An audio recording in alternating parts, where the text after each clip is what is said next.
Can we trust the Bible?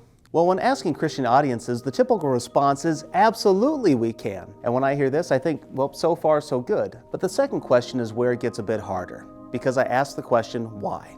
Some brave soul usually speaks up and says, well, because it's God's Word. I believe people should trust the Bible because it's in fact trustworthy.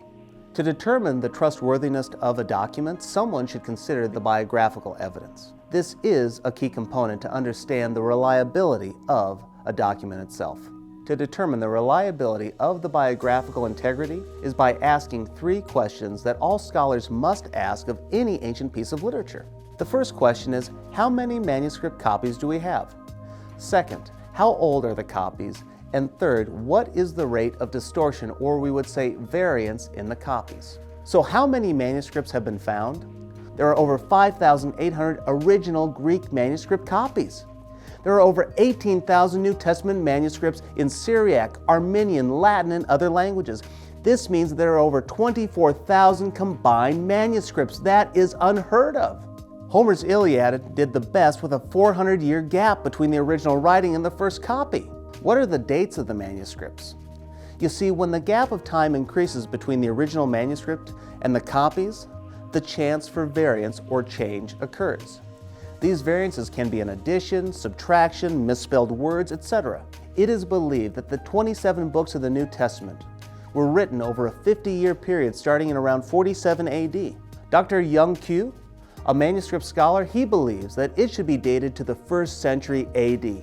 What about the complete works of the Bible?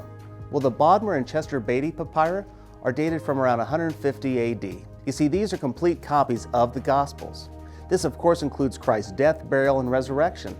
These are within 120 years of the events and only 50 years from the original writings.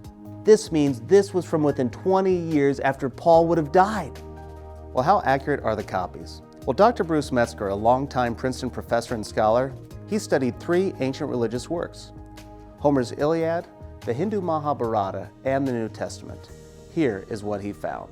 It was discovered that 764 lines of the Iliad were corrupted. This means that roughly 5% of the Iliad is up for grabs. I mean, we don't know what it means. Does this mean academia believes that the Iliad is reliable? The problem is, which one is right? Well, academia says it doesn't matter, what we have is good. Now, the Mahabharata has over 26,000 lines corrupted. This means that over 10% experience variance. That means meaning and understanding is up for grabs. As you can see, there are more copies, earlier copies, and more accurate copies of the New Testament. Can you trust the Bible?